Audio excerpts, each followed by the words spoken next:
Então, pessoal, eu sou Pedro Holloway, sócio fundador da Carvey Capital, e trago para vocês, de uma maneira organizada, um modelo de giro semanal que eu desenvolvi há mais de 5 anos, passando nas mais diversas editoras, e trago para você de graça. Você que é CEO, CFO, gosta do mercado financeiro, consultor, economista, estudante, se você quiser acompanhar tudo que está acontecendo pelos mercados, é só seguir até o final. Se puder, quebra o botão do like para a gente ensinar o algoritmo a indicar para as pessoas que têm interesse nesse tipo de conteúdo. Valeu, pessoal!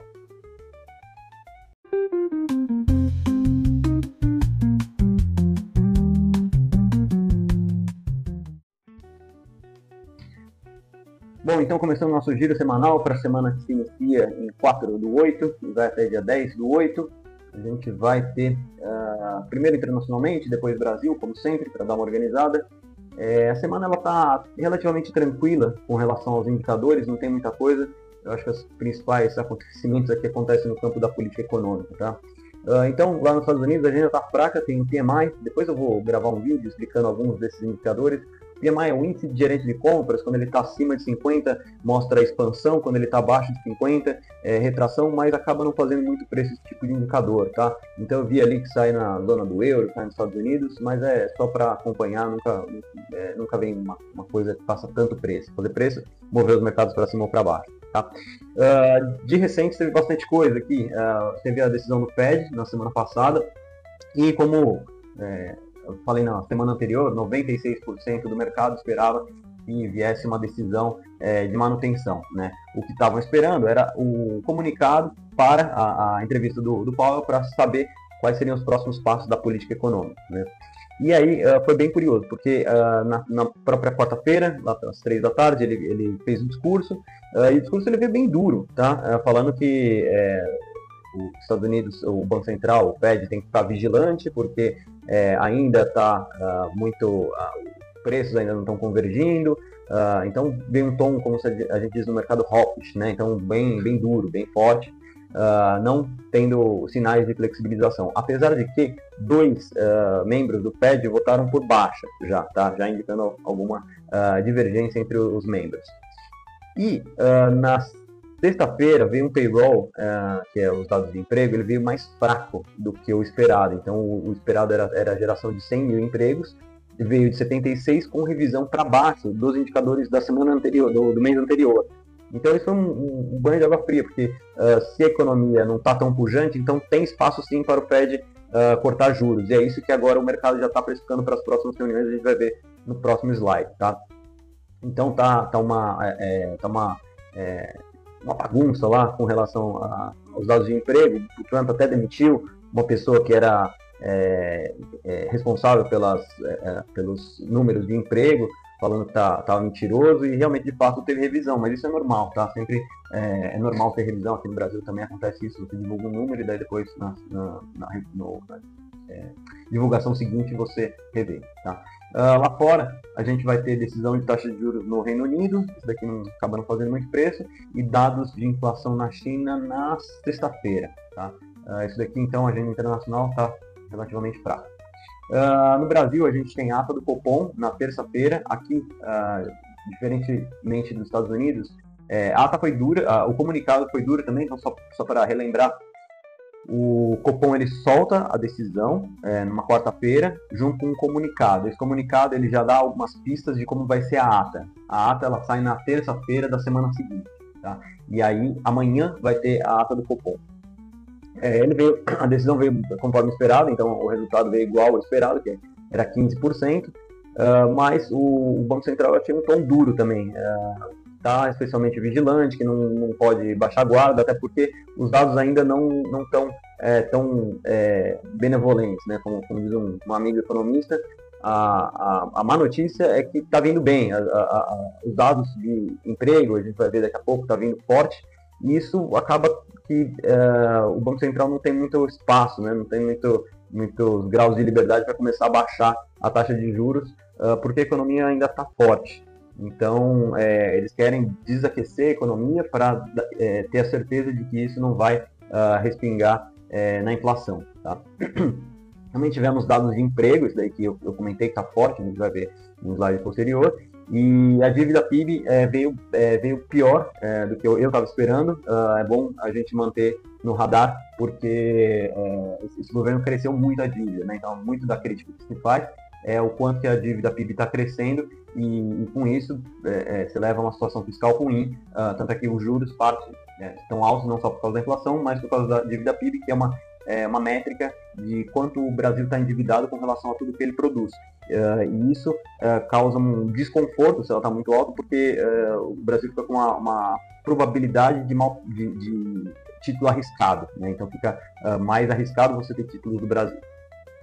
De política econômica, a gente ainda tem as negociações sobre as tarifas impostas. Eu acho que veio melhor do que o esperado, tá? O esperado era 50% de tarifa unilateralmente, e não foi o que aconteceu. Então, unilateralmente, não ocorreu, né? Então, alguns setores foram bastante atingidos, com 50% mesmo. Se não me engano, acho que entra em vigor entre o sexto ou entra dia 6.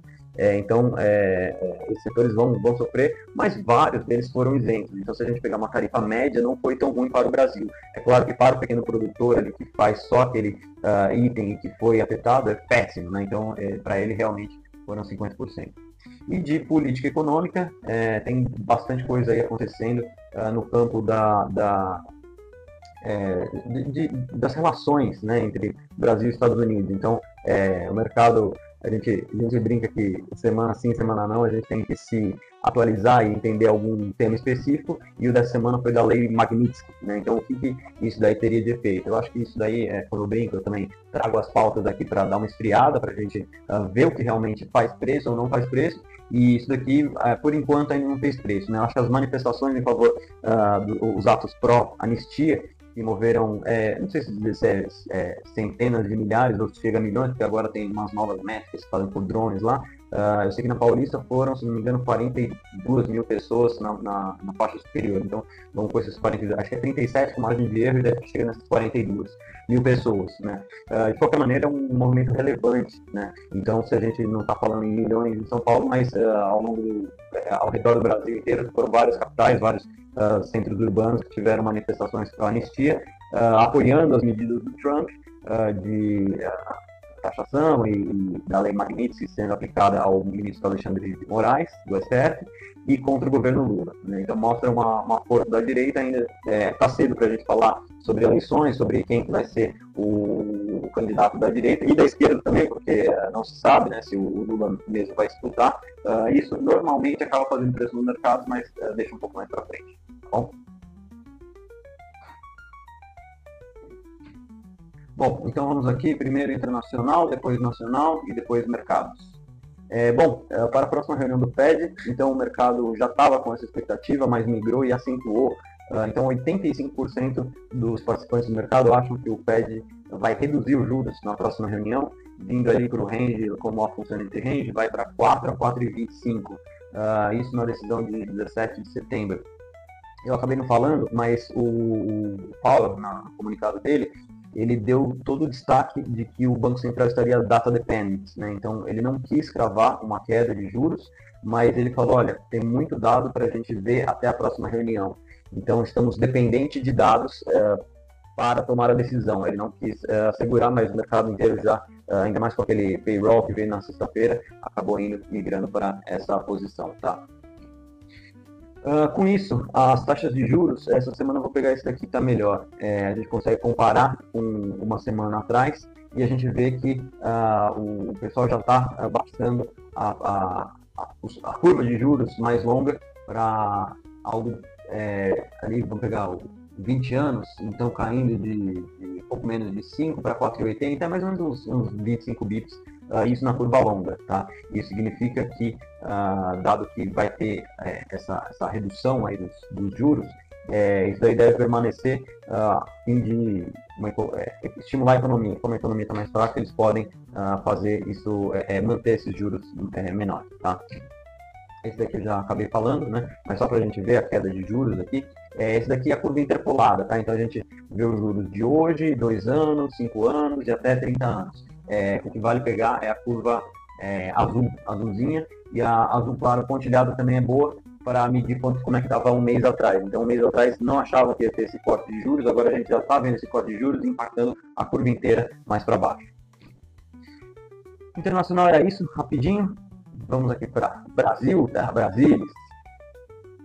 Por aqui, eu acho que o tom duro do comunicado do Copom deu a entender que os juros vão ficar longos por mais tempo. Então, mesmo com alguns indicadores vindo dentro do esperado, a gente vai ver ali a Focus, que está até melhor, a inflação, a expectativa de inflação, ela não está ainda, o Banco Central não tem tanta facilidade de baixar juros nesse momento, tá? Ele indicou já mais uma manutenção no mesmo patamar, então deve continuar em 15% para a próxima reunião, e isso deve se estender, o mercado acho que isso aí deve se estender até o final do ano, tá? Para no primeiro semestre começar a cair juros. Bom, aqui então, isso daqui só ratificando o que eu falei, todo mundo, 90% espera uma manutenção na próxima reunião do Copom, que acontece 16 e 17 de setembro. Saíram dados de desemprego, os destaques aí veio muito, muito fortes. Por isso que é bom a gente acompanhar sempre quando vem esse indicador, tá? Na semana passada, eu estava na cabeça que a inflação ela estava ali na faixa dos 7%, né? Que foi esse janeiro, fevereiro e março da última barra ali do gráfico. E o mercado já estava esperando uma queda. Então, como eu estava um pouco mais afastado do mercado, eu achava que ia vir por aí, mas o mercado inteiro já estava achando que ia vir um desemprego baixo, na casa dos 6%, ele veio bem menor, então veio esse 5,8%, atingindo um recorde aí de nível de baixo de desemprego. E aí entra aquelas discussões, será que a gente está em pleno emprego? E isso daí acaba gerando pressões inflacionárias, né? Então você vê que a massa de renda também subiu, que é outro indicador que a gente vê quando sai a taxa de desemprego. Isso acaba sendo bom para o Brasil.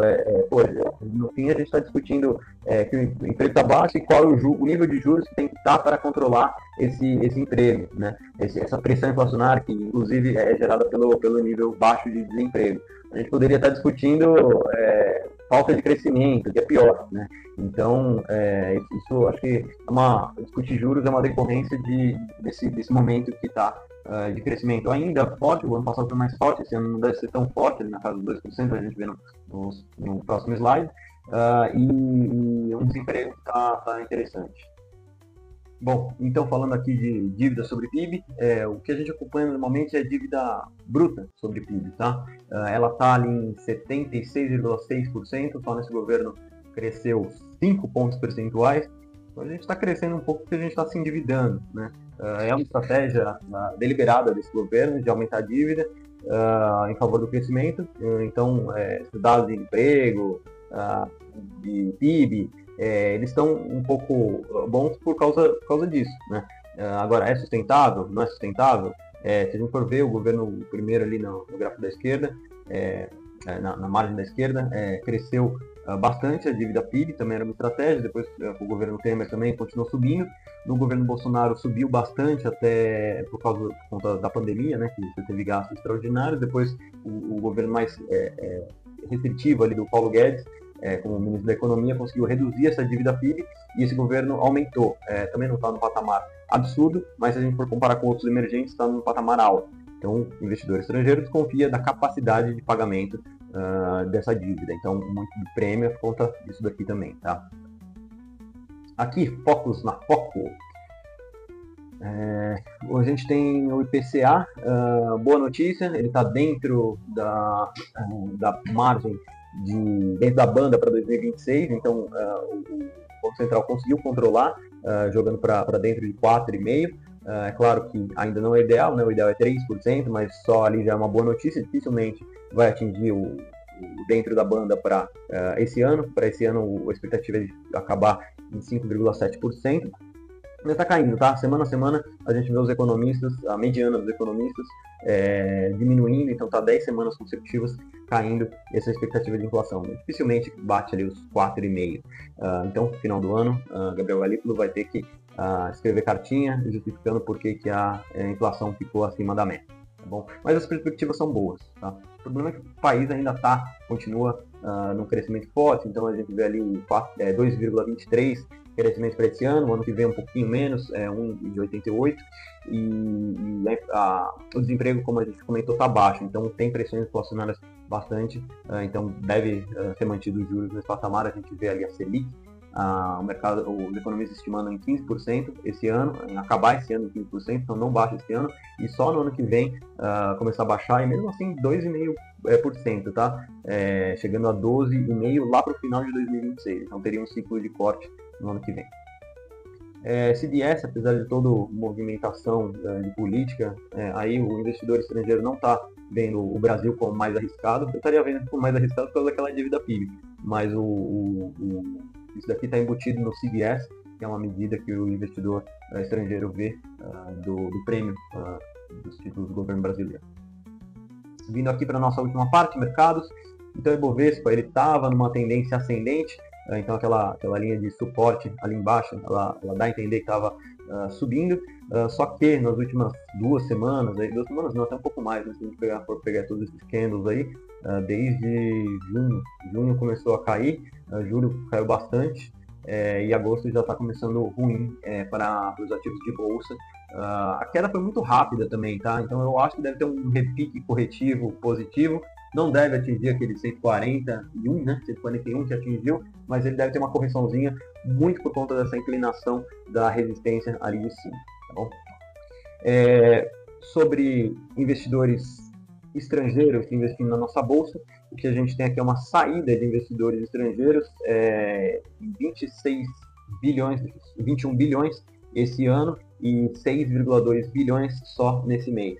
E por que isso daqui é importante? Porque os institucionais brasileiros eles estão saindo de bolsa, estão investindo em renda fixa, e a bolsa fica cada vez mais suscetível aos movimentos de entrada e saída de fluxo estrangeiro. Tá? Então, estrangeiro entra, bolsa sobe, estrangeiro sai, bolsa cai. E por falar em institucionais, só destacando ali de bolsa, saída de 53 bi esse ano, e também de multimercado saindo de 76 bi nesse ano. Os multimercados não necessariamente eles são comprados em bolsa, tá? Mas a gente costuma dizer que o Brasil, que os gestores brasileiros estão acostumados a fazer, é comprado em bolsa, em parte comprado em bolsa, e eles entram nessa ponta compradora de bolsa. Como está tendo saída de fluxo de fundos, multimercados, eles acabam retirando a parcela que colocam em bolsa. Não é necessariamente verdade, tá? Tem muitos gestores que apostam vendidos em bolsa, acho que a bolsa vai cair, mas no geral acaba sendo ruim para a bolsa também esse fluxo de saída de multimercados. Enquanto isso, a renda fixa nadando de braçada, os investidores, pessoas físicas, institucionais, investindo aqui em ativos, em fundos de renda fixa, 122 bilhões no ano, mais os FDICs, que é uma ótima oportunidade para você. Aqui na Cajuí a gente tem as melhores soluções em FDICs, conte conosco. A gente tem uma entrada de 53 bilhões esse ano, então o pessoal descobrindo, ainda não caiu no gosto do varejo, porque tem umas regrinhas um pouco chatas, tá, para entrar no varejo. Então quando você está estruturando o FDIC, eu posso dizer com propriedade, você tem que ter rating, você tem que ter um limite de investidor qualificado, não é nem varejo, tá, é qualificado, nem todos os investidores de varejo são qualificados. E você tem que cumprir, acaba sendo mais fácil você pulverizar dentro dos próprios institucionais mesmo. Mas é um produto que está pegando e futuramente vai ter cada vez mais apelo com o varejo tradicional, esperamos. Vindo aqui para o nosso quadro de commodities, que vem mercado movendo os fluxos comerciais globais.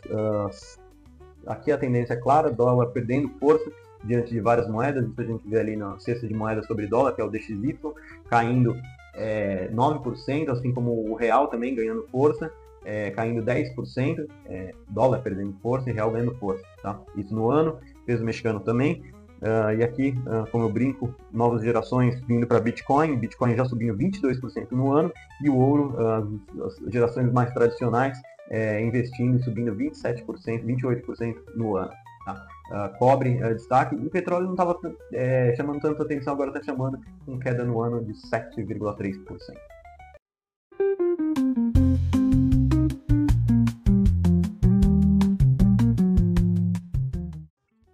Vindo aqui para as nossas oportunidades da semana, eu sou um cara um pouco mais já fui de mercados, mas estava bastante na estruturação de FDICs, tem surgido bastante coisa em CRI, e CRAS. Segue mais ou menos a mesma lógica, mas sempre contando com uma securitizadora parceira. Estamos estruturando CRIs e CRAS, um FDIC. Então, teremos novidades aí. Se você é investidor institucional, está interessado em conhecer nossos produtos, entre em contato pelo LinkedIn, é mais fácil. Tem FDIC de transportadora também, que a gente está dando uma olhada.